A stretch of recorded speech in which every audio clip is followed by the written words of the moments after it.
तो चलिए ये है हमारे इंग्रेडिएंट्स।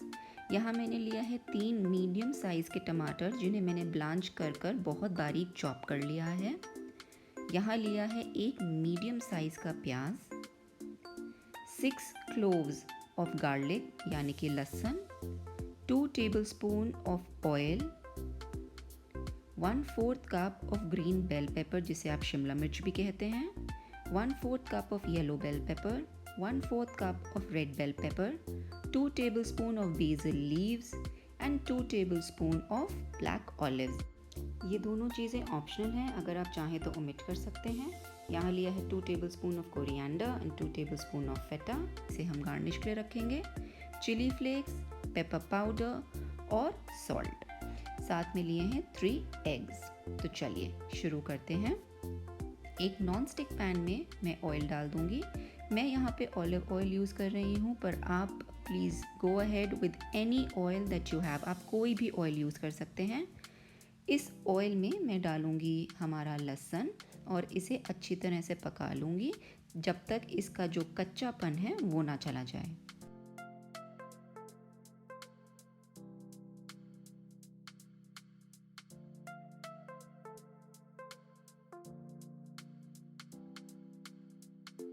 तो चलिए अब मैं इसमें ऐड कर दूंगी चॉप्ड अनियन, और आप देख सकते हैं जो अनियन मैं यूज़ कर रही हूँ वो फाइनली चॉप्ड नहीं है। इसमें मुझे मीडियम चॉप्ड अनियन चाहिए और इसे मुझे ट्रांसलूसेंट होने तक पकाना है, जिसके लिए मुझे 2 से 3 मिनट लगेंगे।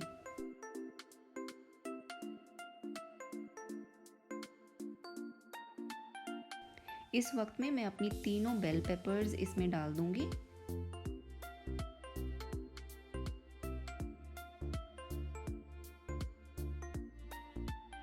और इन सारी चीज़ों को एक साथ पका लूँगी।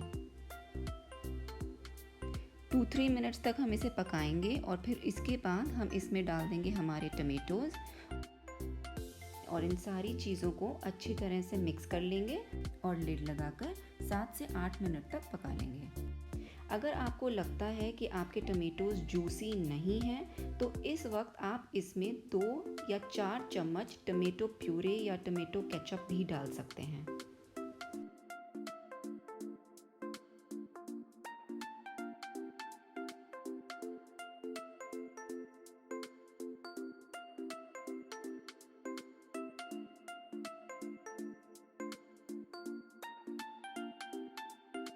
तो चलिए देखते हैं। Wow lovely. तो आप देख सकते हैं कि टमेटोज़ ने अपना जूस रिलीज़ कर दिया है और मेरी ग्रेवी कितनी अच्छी लग रही है। And you know it smells so nice. इस वक्त मैं अपनी सीजनिंग इसमें डाल दूंगी। तो सबसे पहले मैं डाल रही हूँ black pepper powder, chilli flex,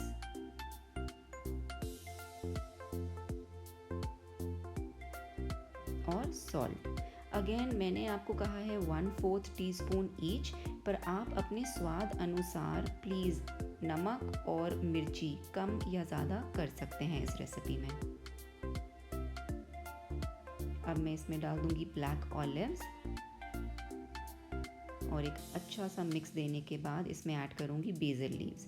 again black olives और बेसिल लीव्स ऑप्शनल हैं, अगर आप नहीं चाहते हैं, आपको नहीं पसंद, अवेलेबल नहीं है, तो you know it's not compulsory for this recipe. अब मैं अपने सारे मिक्सचर को इवन आउट कर लूँगी और फ्लैट कर लूँगी और छोटे छोटे वेल्स बना लूँगी, कुछ इस तरह से आप देखिए। और इन वेल्स या कैविटी के अंदर मैं अपने एग्स एक एक कर ब्रेक करूँगी।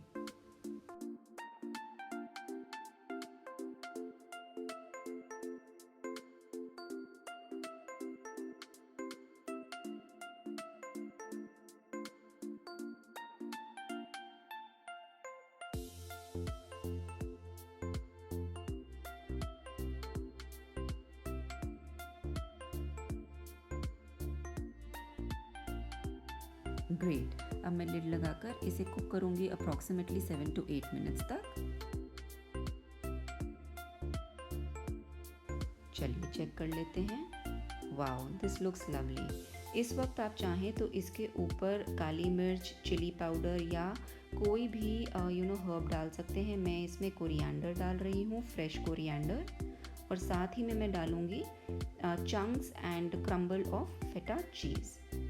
अगर आपके पास फेटा नहीं है पर आपको चीज़ चाहिए तो आप कोई और चीज़ ग्रेट कर कर भी इसके ऊपर डाल सकते हैं। And I like to add a little more colour to this dish, तो मैं ऐड कर रही हूँ few olives.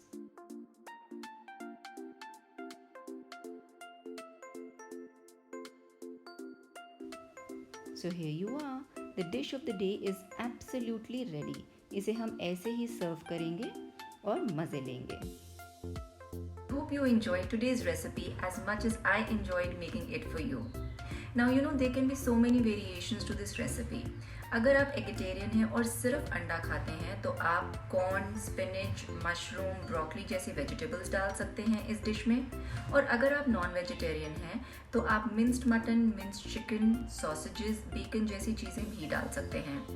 End of the day, food is all about experimenting and eating your food the way you like it. So please do try this recipe and let me know in the comment section how it turned out to be. Don't forget to like, share and subscribe to my YouTube channel, and also don't forget to hit the bell icon so that you get all the future notifications.